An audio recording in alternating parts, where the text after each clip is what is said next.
Yan. So kunin ko yung susi ko mga boss. At tayo may ilalagay na naman kay Lolo B1. So may dumating tayong parcel. Ayan, galing pa siya ng overseas. So ang tagal natin siya hinintay.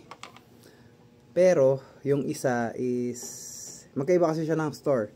So yung isa is medyo maliw item. So yun nga, maghihintay ulit tayo ng matagal. Sana hopefully yung isang item is tama na, okay, pag dumating. So ito sa ngayon ilalagay ko. Yan. So dagdag details to mga boss kahit pa paano, no. Tara, kabit na natin.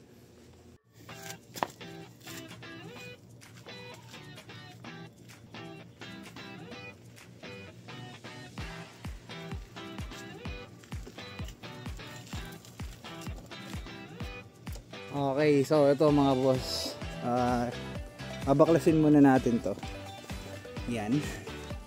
So ito, dito natin siya ilalagay mga boss. Papalitan na natin to. So, tagal na rin naman. Medyo kulang kasi ng details dito nito.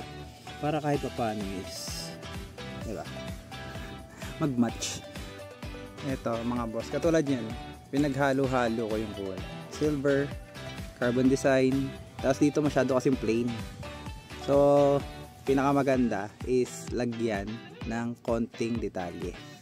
Okay, so the rest naman dyan is okay naman. So, tara, lagay na natin. Yan, so natanggal ko na mga boss. Ayan, medyo madumi. Ililipat siguro to. Yung mga yan. Tatanggalin ko yung screw. Ililipat ko dito sa kabila. Baklasin muna natin. Okay, so yun mga boss, na ilipat ko na. Diba? Ayan, so mga boss, oh, kitang kita, saktong sakto, ang ganda ng pagkaka-detail siya, bagay na siya dito mga boss, oh.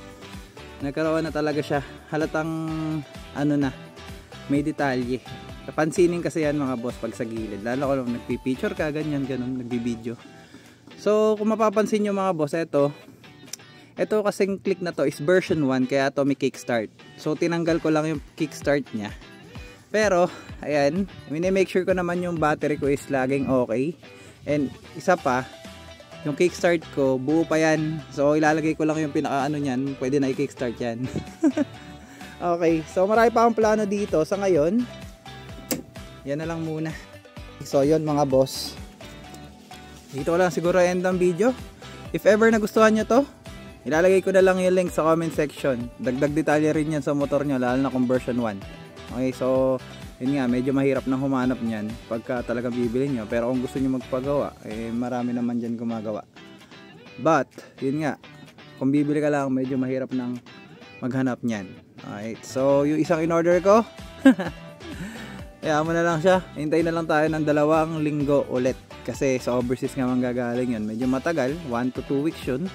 So, malalaman pa natin mga boss. So, sana, hopefully, maaga pa ng dating para makikabit na rin. Okay? So, yun. Dito ko lang end the video mga boss. This is BX Moto. Till next video mga boss. Follow and subscribe. Babush!